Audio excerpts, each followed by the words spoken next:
अधर्मस्य तदात्मानं सृजाम्यहम्।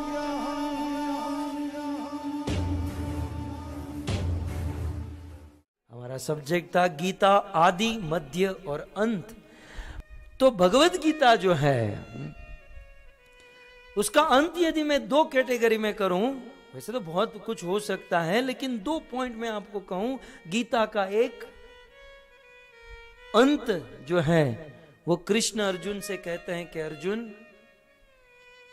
गीता सुनने पढ़ने के बाद कई लोग मेरी सेवा करते, मेरी पूजा करते, मेरी भक्ति करते, वो मुझे बहुत अच्छा लगता है।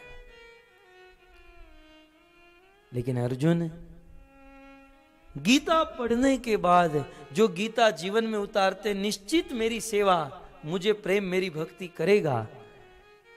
लेकिन अर्जुन, मेरी बहुत प्रकार की सेवा भक्ति आदि है। उन सारी सेवाओं में अर्जुन, मुझे वो सेवा सबसे अधिक पसंद है जो मेरी गीता का प्रचार करेगा। अर्जुन, जैसे मैंने तुझे ये गीता सुनाई, ऐसे ही यदि कोई समाज में, संसार में ये गीता दूसरों को देगा और भगवद गीता का ज्ञान दूसरों को प्रदान करेगा, सुनाएगा, वो सेवा मुझे सबसे अधिक पसंद है। कृष्ण ने भगवद गीता में कहा, यह इदम परमम गुह्यम मद भक्तेषु अभिधास्यति। हे अर्जुन, ये परम गुह्य ज्ञान यदि कोई मेरे भक्तों को या समाज संसार में देता है तो भक्ति मई पराम कृत्वा, गीता का ज्ञान देना ये मेरी भक्ति है। यह इदम, इस श्लोक के ऊपर आप थोड़ा विचार कीजिए। यह इदम परमम गुह्यम, ये गीता का गुह्य ज्ञान, मद भक्तेषु अभिधास्यति, भक्तों के बीच में बोलना तो क्या है, भक्ति मई पराम कृत्वा, वो मेरी परा भक्ति है। अर्थात भक्ति बहुत कैटेगरी में होती है, लेकिन मेरी परम भक्ति, मेरी सबसे बड़ी भक्ति है जो गीता का ज्ञान सुनता है, पढ़ता है, बोलता है। तो गीता के ज्ञान का प्रचार करने वाला, दूसरों को गीता देने वाला अर्जुन मुझे बहुत प्रिय है। आप सब तो व्यापारी हो यार, कंपनी जो चलाते हैं, दुकान जो चलाते हैं, उसमें जो मार्केटिंग डिपार्टमेंट में होता है वो बंदा हमें बड़ा पसंद होता है। सेल्स में जो होता है उसका विशेष ध्यान रखते हैं। बाकी सब तो ठीक है, लेकिन सेल्स पर्सन का विशेष ध्यान रखते हैं, क्योंकि वही तो बिजनेस ला रहा है। कई बार लोग मुझे कहते हैं, प्रभु आप साल में 300 दिन ट्रैवल करते हो, इतनी फ्लाइटों में घूमते हो, कभी डर नहीं लगता फ्लाइट गिर जाएगी? मैंने कहा मुझे कोई डर नहीं, क्योंकि कृष्ण का मार्केटिंग डिपार्टमेंट मेरे हाथ में है। गिरने वाली होगी तो भी बचा लेंगे कि मेरा इतना बड़ा सेल्स पर्सन चला जाएगा। कितना गला फाड़ फाड़ के बोलता है। खैर, ये तो एक तो भगवान कृष्ण गीता के अंत में यदि चले तो भगवत गीता सुनना पढ़ना बहुत बड़ी भक्ति, सबसे बड़ी भक्ति है। आप कभी ऐसा मत समझिए देखिए गीता सुनने के बाद यदि हम परिवर्तन लाए तो बहुत अच्छी बात है, लेकिन गीता सुनना पढ़ना बोलना ही सबसे बड़ी भक्ति है। और जो गीता का प्रचार करता है, जो गीता बांटता है, तो सब लोग नहीं बोल सकते हैं अपनी वाणी से गीता का प्रचार करें। जो समाज में नहीं बोल सकते तो 1 to 1 गीता का प्रचार करें। और ये भी नहीं कर सकते तो सबसे बड़ा काम शिल प्रभुपाद ने भगवत गीता को जो समझाया है, बिल्कुल प्रैक्टिकल है। लाखों करोड़ों का गीता पढ़कर उद्धार हुआ है, वह भगवत गीता का पुस्तक दूसरों को बांटे। ये सबसे बड़ी भक्ति और ये कृष्ण का सबसे बड़ा प्रचार। कृष्ण गीता का ज्ञान प्रवचन के माध्यम से, कथा के माध्यम से या पुस्तक के माध्यम से, गीता का ज्ञान जो बांटता है, कृष्ण उससे बहुत प्रेम करते हैं और उस भक्त को कृष्ण अपने आंखों के तारे के रूप में रखते हैं। गोस्वामी तुलसीदास जी ने कहा कि गीता ज्ञान का प्रचार करने वाला भगवान को कितना प्रिय है। कहते हैं, असतत मम जन उर बस कैसे, लोभी हृदय बस ही धन जैसे। जो भगवान की भक्ति गीता भागवत का प्रचार करता है, भगवान उस भक्त की रक्षा कैसे कैसे उस भक्त को सलामत रखते हैं, जैसे लोभी अपने धन को सलामत रखता है। मैं जब डायमंड बिजनेस में था, 7-8 साल तक मैंने किया पिताजी का बिजनेस, तो हमारा क्या था, हम ऑफिस से जब घर पर जाते हैं तो सारे डायमंड लॉकर में रखने पड़ते थे। शाम को 6-7 बजे हम लॉकर में रखकर घर पर जाते थे। मैं तो लॉकर में रखकर बंद करके निकल जाता, लेकिन मेरे बाजू में जिसका लॉकर था उसका नाम था प्रकाश, मुझे आज भी याद है। वो मेरे आने से पहले 45 मिनट पहले वो खड़ा होता है और मेरे जाने के बाद वो 45 मिनट खड़ा होता है। और करता क्या है, वो लॉक बंद करता है, फिर ऐसे जोर से खींचता है, फिर 3 कदम चलता है, फिर वापस आता है, फिर से ऐसे घुमा घुमा कर ऐसे। मैं रोज यही सोचता हूँ, ये चोर तोड़ेगा उसके पहले ये खुद ही तोड़ दे रहा है। ये इतना खींच रहा है, लॉकर आपने देखे होंगे बहुत टाइट होते, उसने इतना ढीला कर दिया था, खड़ खड़ खड़ खड़ आवाज आती है। मैं बोला ये चोर को मौका नहीं मिलेगा, ये खुद ही तोड़ देगा।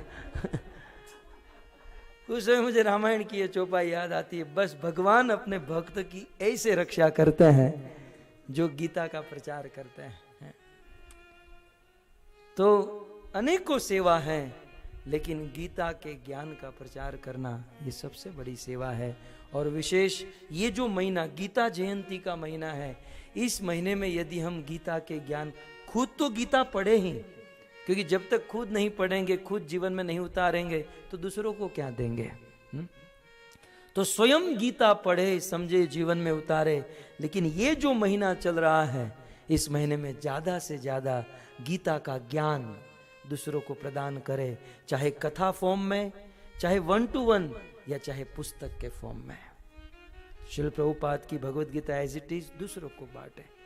कैसे कैसे इतिहास है श्रील प्रभुपाद के लिखी हुई भगवत गीता के, कि कोई सुसाइड करने गया और वहां गीता को देख लिया, थोड़ा सा गीता पढ़ा, सुसाइड का प्रोग्राम बंद रखा। जेलों में लोगों ने गीता पढ़ी और अपना जीवन पवित्र बना लिया, और जज ने उसके आचरण को देखकर रिहा कर दिया। कैसे कैसे एक प्रैक्टिकल ग्रंथ जिसे करोड़ों जीवों का उद्धार हुआ।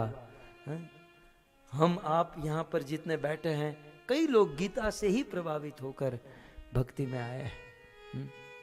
तो भगवत गीता का अंत एक, कि गीता के ज्ञान का प्रचार कीजिए, साल भर कीजिए।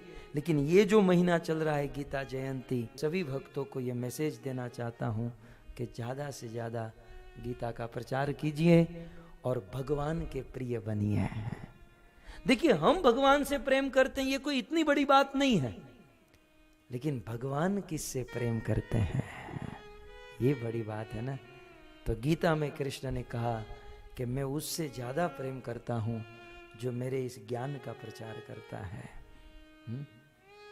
तो इसका प्रचार करना चाहिए, जैसे श्रील प्रभुपाद ने किया। पूरे विश्व ब्रह्मांड में भगवत गीता का प्रचार किया और विश्व को एक नया मोड़ प्रदान किया। तो ये हमें करना चाहिए। और गीता का अंत दूसरा, कि जीवन में बुरी आदत छोड़े, अच्छी बात है, छोड़ना ही चाहिए।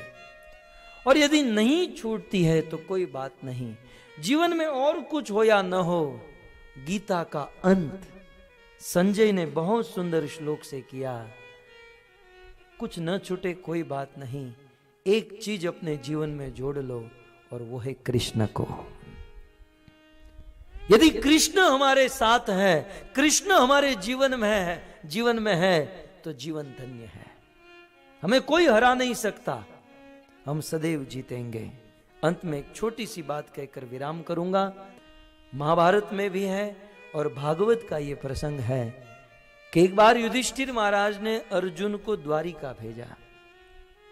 अर्जुन द्वारिका गए कृष्ण से मिलने के लिए, और वहां जाकर अर्जुन को पता चला कि कृष्ण तो चले गए, 128 वर्ष तक लीला किए और वैकुंठ में वापस चले गए। और उस समय अर्जुन कृष्ण की कुछ पत्नियों को लेकर वन के मार्ग से द्वारिका से हस्तिनापुर जा रहे थे। ऐसा वर्णन है कि उस वन के मार्ग में अर्जुन की मुठभेड़ कुछ कोल भील के बच्चों के साथ हुई। युद्ध हुआ और युद्ध करते हुए अर्जुन हार गए।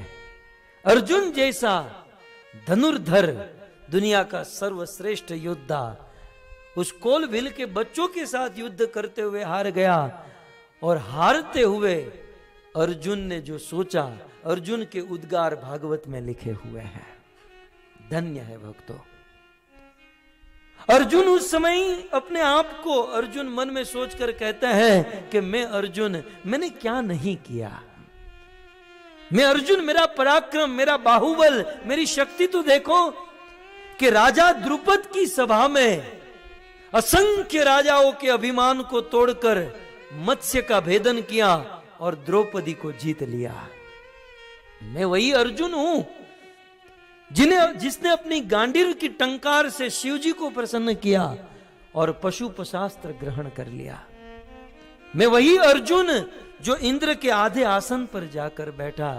मैं वही अर्जुन बृहस्पति का शिष्य बना, इंद्र का। मैं वही अर्जुन हूं जिसने महाभारत के कुरुक्षेत्र के रणांगन में जैसे एक बाज छोटे छोटे पक्षी को रौंद देता है, वैसे कौरवों की सेना को मैंने रौंद दिया। आज वही अर्जुन, वही गांडीव, वही रथ है। जीवन में जितने भी युद्ध हुए, जितने लोगों के साथ सामना हुआ, अर्जुन कभी हारा नहीं। लेकिन आज इन बच्चों के साथ युद्ध करते हुए हार गया। अर्जुन कहता है कि आज मुझे पता चला, आज मुझे पता चला कि जीवन में बड़े बड़े युद्ध हुए, उन सारे युद्ध में मैं जीता, और आज मैं क्यों हारा। आज मुझे पता चला कि उन जीवन के सारे युद्ध में मैं जीता क्योंकि कृष्ण मेरे साथ थे। और आज जब कृष्ण मुझे छोड़कर चले गए हैं तो इन बच्चों के साथ युद्ध करते हुए मैं हार गया। कितना बड़ा पराक्रम मैंने किया और आज बच्चों के साथ हार गया। इसका अर्थ ये बड़े पराक्रम मेरे नहीं, कृष्ण मेरे साथ थे इसलिए मैं जीता। और आज कृष्ण नहीं है तो बच्चों ने मुझे हरा दिया। इसका अर्थ जहां कृष्ण है वहीं पर विजयी है। यत्र योगेश्वरः कृष्ण यत्र पार्थ धनुर्धर। जहां योग योगेश्वर कृष्ण है तत्र वहीं पर धन है, श्री, वहीं पर विजय, वहीं पर सक्सेस है, वहीं पर नीति है और वहीं पर वैकुंठ है। सो भगवत गीता का अंत यही है कि जीवन में कुछ छूटे न छूटे कोई बात नहीं, लेकिन कृष्ण को अपने साथ रखिए। जैसे अर्जुन के साथ कृष्ण थे तो सारे युद्ध जीत गए। हमारा जीवन भी एक युद्ध है, पल पल पर युद्ध है। यदि कृष्ण हमारे साथ होंगे हम जीत जाएंगे। और कृष्ण को साथ रखने का अर्थ है इस कलयुग में कृष्ण का अवतार उनके नाम के रूप में हुआ है। कली काले नाम रूप कृष्ण अवतार। कलयुग में कृष्ण का अवतार नाम के रूप में हुआ है। कृष्ण का नाम लेते रहिए, कृष्ण आपके साथ हैं और कभी आप हारेंगे नहीं, सदैव जीतेंगे, सदैव सफल होंगे। यही है भगवत गीता का अंत। हरे कृष्णा।